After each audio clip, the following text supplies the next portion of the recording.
ये लड़का आराम से टहल रहा था। पीछे से एक भक भक करता भालू आ गया। लड़का भागा ऐसे जैसे कुत्ते ने काट लिया हो, लेकिन भालू भी साले ने पीछे नहीं छोड़ा। लड़का घबरा के एक लकड़ियों के ढेर में घुस गया। भालू ने मुंह घुसा के गुर्राया, फिर उसका पंजा अंदर घुसा दिया और लड़के की बाह पकड़ ली। लड़का पूरी ताकत से छटपटाया। इतने में वो भालू जो 3 साल से भूखा था, लकड़ियों के बीच घुसने की कोशिश करने लगा। तभी सामने से एक भेड़िया आया, सामने वाले से 10 गुना बड़ा भालू। लेकिन भेड़िए ने एक बार भी पीछे हटने का नहीं सोचा। भालू उठा और जोर से दहाड़ा। भेड़िया अपनी फाड़ती हुई आंखों से भालू को घूरता रहा। उसकी आंखों में कोई डर नहीं था। भालू का कलेजा कांप गया। डर के मारे भालू दब गया और सीधा वहाँ से निकल गया। लड़का भौचक्का भेड़िए को देखता रहा, लेकिन भेड़िया कुछ बोले बिना सीन से कट लिया। अब सवाल ये है कि ये लड़का और भेड़िया एक दूसरे को जानते कैसे हैं? सुन, पहले भेड़िए की कहानी सुन। वैसे एक चीज बतानी थी, कमेंट में भाई आगे खतरनाक होने वाला है, लिख और देख क्या होता है। लाइक का बटन भी देर तक दबा के देख, कुछ खास मिलेगा। चल अब असली कहानी शुरू करते हैं। ये भेड़िया जब छोटा था ना, तब अपनी माँ के साथ पहाड़ी गुफा में रहता था। माँ जान से ज्यादा प्यार करती थी।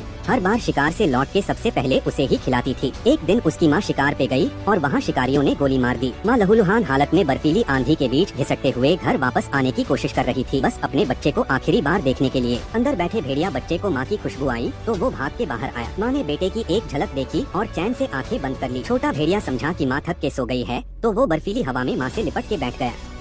वक्त बीतता गया और माँ की लाश बर्फ में दब गई। अब उसे एहसास हुआ कि माँ जा चुकी है। वो आसमान की तरफ मुंह उठा के जोर जोर से रोने लगा। ये दुनिया उसे अजनबी लगने लगी। तभी दूर कहीं से कुछ भेड़ियों की आवाज आई। वो एक टीले पर चढ़ के देखता है, कुछ जंगली भेड़िए जा रहे थे। वो उनके पीछे दौड़ा, लेकिन थोड़ी दूर बाद उसकी सांस फूल गई। वो बस दूर से उन्हें जाता देखता रहा और फिर इधर उधर भटकने लगा। एक झील के पास पहुंचा, पानी पीने की कोशिश की, लेकिन मुंह तक पानी नहीं पहुंच पाया।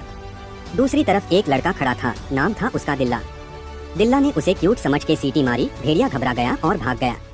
फिर वो एक छोटे से झरने पे गया जहाँ उसकी माँ पहले उसे मछली पकड़ के लाती थी। उसने मछली पकड़ने की कोशिश की, लेकिन बार बार फिसल रही थी।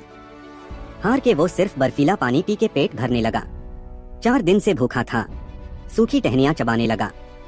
लेकिन लकड़ियाँ क्या पेट भरेंगी भाई, तो भूखा भटकता रहा। अचानक एक पेड़ पर मरी हुई खरगोश लटकी दिखी। वो कूद के पकड़ने गया, लेकिन वो बहुत ऊंचाई पर थी। ये शिकारी का जाल था, फंस गया, उल्टा लटक गया। वो जोर जोर से छटपटाया, लेकिन कुछ नहीं हुआ। तभी कुछ शिकारी आ गए। एक बुजुर्ग टाइप शिकारी था, लोग उसे टोपी चाचा बुलाते थे। उसने भेड़िए के दांत देखे और बोला, ये तो मिक्स ब्रीड है, कुत्ते और भेड़िए का मेल। फिर वो उसे उठा के ले गया और नाम रखा बघीरा। बघीरा को तब से रोज वजन उठवाया जाने लगा, ट्रेनिंग दी जाने लगी। वक्त बीता और बघीरा बड़ा हुआ। अब वो आराम से नदी से मछली पकड़ता और टोपी चाचा के गांव का सिक्योरिटी गार्ड बन गया। एक दिन जब वो काम से वापस आ रहा था, तब फिर से उसे वही लड़का मिला।